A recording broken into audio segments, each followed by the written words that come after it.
মাথা দো জাগানের বাদশাহ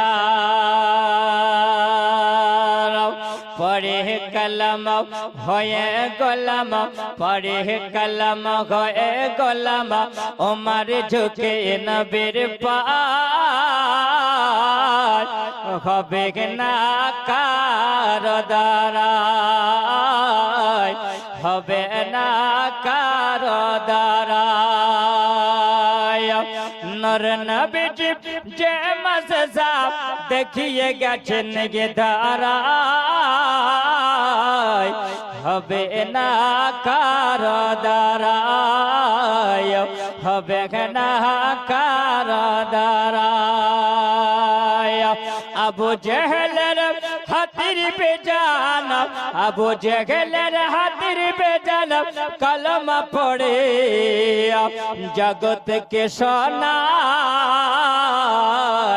হবে না কার দ্বারায়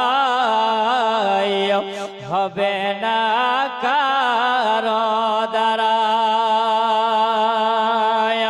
নর নবীজি যে মজা দেখিয়ে গেছেন ধারায় হবে না কার দ্বারায় হবে না কার দ্বারায় এ মক্কা জমিনে মক্কা সরজমিনে আমার নবী যে মজেজা দেখিয়ে গেছেন এই পৃথিবীর জমিনে আমার নবীর মজেজা এখনো আছে।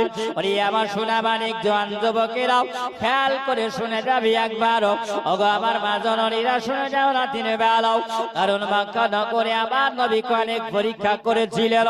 আবার নবীকে আবু জেহেল আসার পরে বলেছিল বলে আবু জেহেল বলো আমার হাতে কি আছে তুমি যদি বলে দিতে পারো তাহলে আমি তোমার কলমা পড়ে যখন এরকম আরম্ভ হলো যখন আমার উমারে ফারুক আজম আমার নবীর কলমা পড়ে যখন মুসলমান হয়ে যায় ওই সময় আবু বকর সঙ্গে মুসলমান হয়েছিলেন।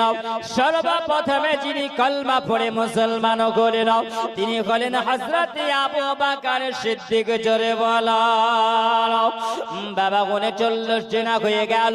40 নম্বরে হযরত উমারে ফারুক আজম তিনি বলেন ইয়া রাসূলুল্লাহ ইয়া হাবিবাল্লাহ নবী গো আমরা হকের পথে আছি না আমরা বাতিলের পথে আছি আপনি বলবেন।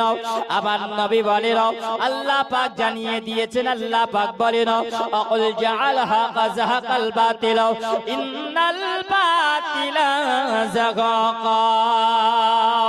ওগো নবী আপনাকে আমি সত্যের পথে আপনাকে আমি দুনিয়ার বুকে পাঠিয়েছি। ওগো নবী আপনি সত্যটাকে জাহির করুন সত্যটাকে আপনি প্রকাশ